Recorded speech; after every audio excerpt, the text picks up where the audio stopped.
చూస్తే కనుక అన్ని ఎలిమెంట్స్ ఉన్నాయి బట్ దాన్ని మూవీ ప్రకారంగా చూడాలి తప్ప స్టార్థం ప్రకారం కానీ ఆ పాయింట్ వర్కర్స్ అనేది ఏం కాకుండా క్యాజువల్ గా చూసి ఫ్యామిలీతో ఎంజాయ్ చేయొచ్చు. సాంగ్స్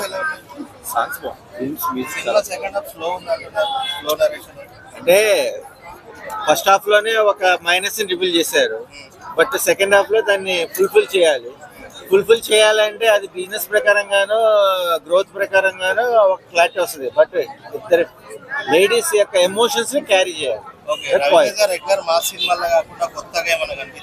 చాలా కొత్తగా డిఫరెంట్ గా కనబడుతుంది. చాలా బాగున్నాయి. కామెడీ అయితే చెప్పక్కర్లేదు. కామెడీ, ఫ్యామిలీ, రొమాంటిక్ ఈ 3 పాయింట్లతోనే రన్ చేశారు కాబట్టి. సంక్రాంతికి 2 సినిమాలతో పాటు ఈ సినిమా ఎలా ఉండబోతుంది అంటే సంక్రాంతి సినిమాలలో అన్ని సినిమాలలో అంటే అది వేరే ఇంకా టైం ఉంది కాబట్టి ఫ్యామిలీతో ఎంజాయ్ చేయొచ్చు. సినిమాని చూసే విధానంగా ఒక ట్విస్ట్ అయితే ఉంది. ఆ ట్విస్ట్ ఏంటి అనేది చూస్తేనే రివీల్ అవుతుంది. 3 సినిమాలలో ఏది బాగుంది మీకు? ఇంకొక 2 సినిమాలు కూడా ఉన్నాయి, మొత్తం 5 సినిమాలు ఉన్నాయి.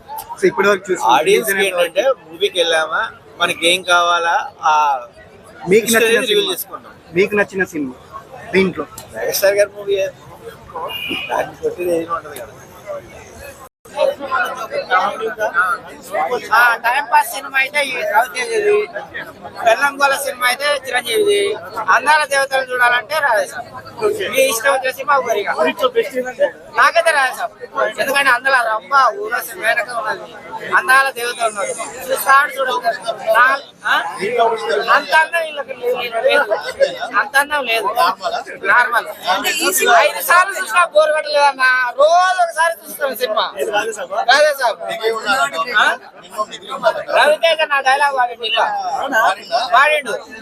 కానీ అన్న నన్ను నా డైలాగ్ వాడుతున్నాను, నన్ను వాడట్లేదు సార్.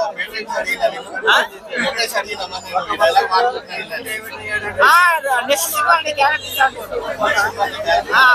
అడిగినా నేను ఏందన్నా నా డైలాగ్ పెట్టినా అంటే ఫోన్ చేసిన, తెలుసు నాకు ఫోన్ నా డైలాగ్ వాడినా మరి నా క్యారెక్టర్ నెక్స్ట్ సినిమా ఇద్దాం అన్నారా.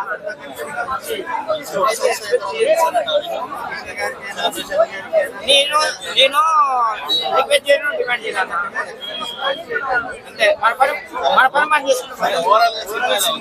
ఫెయిల్ అయితే కాదన్న, ఫెయిల్ అయితే కాదు.